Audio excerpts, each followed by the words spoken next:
സംഖ്യാപുസ്തകം അദ്ധ്യായം 35.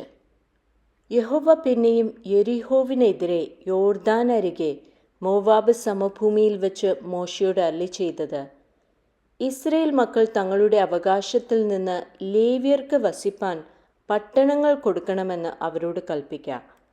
പട്ടണങ്ങളോടുകൂടെ അവയുടെ പുൽപ്പുറവും നിങ്ങൾ ലേവ്യർക്ക് കൊടുക്കണം. പട്ടണങ്ങൾ അവർക്ക് പാർപ്പിടമായിരിക്കണം. അവയുടെ പുൽപ്പുറം ആടുമാടുകൾ മുതലായ സകല മൃഗസമ്പത്തിനും വേണ്ടി ആയിരിക്കണം. നിങ്ങൾ ലേവ്യർക്ക് കൊടുക്കേണ്ടുന്ന പുൽപ്പുറം പട്ടണത്തിൻ്റെ മതിലിങ്കൽ തുടങ്ങി പുറത്തോട്ടു ചുറ്റും 1000 മുഴം വിസ്താരമായിരിക്കണം.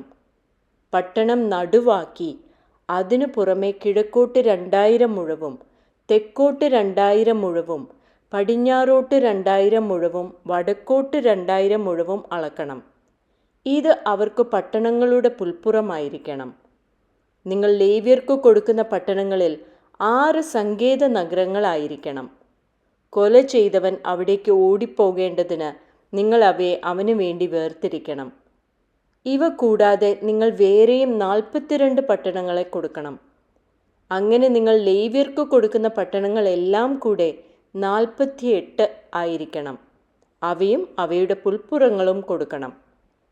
ഇസ്രായേൽ മക്കളുടെ അവകാശത്തിൽ നിന്ന് ജനമേറിയവർ ഏറെയും ജനം കുറഞ്ഞവർ കുറേയും പട്ടണങ്ങൾ കൊടുക്കണം.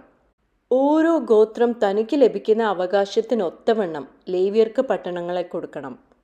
യഹോവ പിന്നെയും മോശെയോട് അരുളിച്ചെയ്തത്, നീ ഇസ്രായേൽ മക്കളോട് പറയേണ്ടത് എന്തെന്നാൽ, നിങ്ങൾ യോർദാൻ കടന്ന് കനാൻ ദേശത്തെത്തിയ ശേഷം ചില പട്ടണങ്ങൾ സങ്കേത നഗരങ്ങളായി വേർതിരിക്കണം.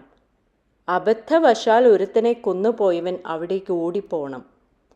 കൊല ചെയ്തവൻ സഭയുടെ മുമ്പാകെ വിസ്താരത്തിൽ നിന്ന് നിൽക്കും വരെ അവൻ പ്രതികാരകന്റെ കയ്യാൽ മരിക്കാതിരിക്കേണ്ടതിന് അവ സങ്കേത നഗരങ്ങളായിരിക്കണം. നിങ്ങൾ കൊടുക്കുന്ന പട്ടണങ്ങളിൽ 6 സങ്കേത നഗരമായിരിക്കണം. യോർദാൻ അക്കരെ 3 പട്ടണവും കനാൻ ദേശത്ത് 3 പട്ടണവും കൊടുക്കണം. അവ സങ്കേത നഗരങ്ങൾ ആയിരിക്കണം. അബദ്ധവശാൽ ഒരുത്തനെ കൊല്ലുന്നവൻ ഏവനും അവിടേക്ക് ഓടിപ്പോകേണ്ടതിന് ഈ 6 പട്ടണം ഇസ്രായേൽ മക്കൾക്കും പരദേശിക്കും വന്നു പാർക്കുന്നവനും സങ്കേതമായിരിക്കണം. എന്നാൽ ആരെങ്കിലും ഇരുമ്പായുധം കൊണ്ട് ഒരുത്തനെ അടിച്ചിട്ട് അവൻ മരിച്ചുപോയാൽ അവൻ കൊലപാതകൻ മരണശിക്ഷ അനുഭവിക്കണം. മരിപ്പാൻ തക്കവണ്ണം ആരെങ്കിലും ഒരുത്തനെ കല്ലെറിഞ്ഞിട്ട് അവൻ മരിച്ചുപോയാൽ അവൻ കൊലപാതകൻ മരണശിക്ഷ അനുഭവിക്കണം. അല്ലെങ്കിൽ മരിപ്പാൻ തക്കവണ്ണം ആരെങ്കിലും കയ്യിലിരുന്ന മരയായുധം കൊണ്ട് ഒരുത്തനെ അടിച്ചിട്ട് അവൻ മരിച്ചുപോയാൽ അവൻ കൊലപാതകൻ മരണശിക്ഷ അനുഭവിക്കണം. രക്തപ്രതികാരകൻ തന്നെ കൊലപാതകനെ കൊല്ലണം. അവനെ കണ്ടുകൂടുമ്പോൾ അവനെ കൊല്ലണം.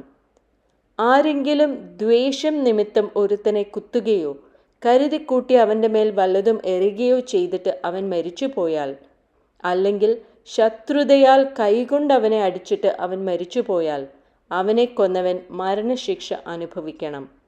അവൻ കൊലപാതകൻ.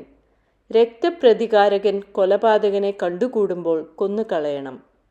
എന്നാൽ ആരെങ്കിലും ശത്രുത കൂടാതെ പെട്ടെന്നൊരുത്തനെ കുത്തുകയോ കരുതാതെ വല്ലതും അവൻ്റെ മേൽ എറിഞ്ഞു പോകുകയോ അവന് ശത്രുവായിരിക്കാതെയും അവന് ദോഷം വിചാരിക്കാതെയും അവൻ മരിപ്പാൻ തക്കവണ്ണം അവനെ കാണാതെ കല്ലെറിയുകയോ ചെയ്തിട്ട് അവൻ മരിച്ചുപോയാൽ കൊല ചെയ്തവനും രക്തപ്രതികാരകനും മധ്യേ ഈ ന്യായങ്ങളെ അനുസരിച്ച് സഭ വിധിക്കണം.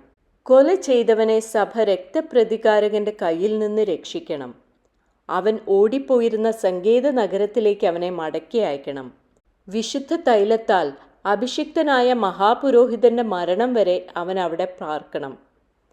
എന്നാൽ കൊല ചെയ്തവൻ ഓടിപ്പോയിരുന്ന സങ്കേത നഗരത്തിൻ്റെ അതിർ വിട്ട് പുറത്തു വരികയും അവനെ അവൻ്റെ സങ്കേത നഗരത്തിൻ്റെ അതിരിന് പുറത്തു വെച്ച് കണ്ട് രക്തപ്രതികാരകൻ കൊല ചെയ്തവനെ കൊല്ലുകയും ചെയ്താൽ അവന് രക്തപാതകം ഇല്ല.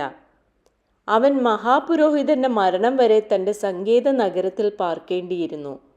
എന്നാൽ കൊല ചെയ്തവന് മഹാപുരോഹിതന്റെ മരണശേഷം തൻ്റെ അവകാശ ഭൂമിയിലേക്ക് മടങ്ങിപ്പോകാം.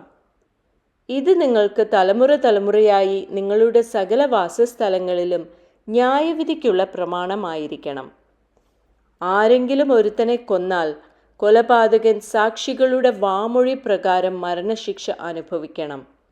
എന്നാൽ ഒരു മനുഷ്യന്റെ നേരെ മരണശിക്ഷയ്ക്ക് ഏക സാക്ഷിയുടെ മൊഴി മതിയാകുന്നതല്ല.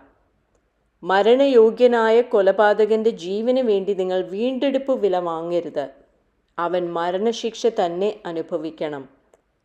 സങ്കേത നഗരത്തിലേക്ക് ഓടിപ്പോയവൻ പുരോഹിതന്റെ മരണത്തിനു മുമ്പേ നാട്ടിൽ മടങ്ങി വന്ന് പാർക്കേണ്ടതിനും നിങ്ങൾ വീണ്ടെടുപ്പ് വില വാങ്ങരുത്. നിങ്ങൾ പാർക്കുന്ന ദേശം അങ്ങനെ അശുദ്ധമാക്കരുത്. രക്തം ദേശത്തെ അശുദ്ധമാക്കുന്നു. ദേശത്തിൽ ചൊരിഞ്ഞ രക്തത്തിനു വേണ്ടി രക്തം ചൊരിയിച്ചവന്റെ രക്തത്താൽ അല്ലാതെ ദേശത്തിന് പ്രായശ്ചിത്തം സാധ്യമല്ല. അതുകൊണ്ട് ഞാൻ അധിവസിക്കുന്ന നിങ്ങളുടെ പാർപ്പിടമായ ദേശം അശുദ്ധമാക്കരുത്. ഇസ്രയേൽ മക്കളുടെ മധ്യേ യഹോവയായ ഞാൻ അധിവസിക്കുന്നു.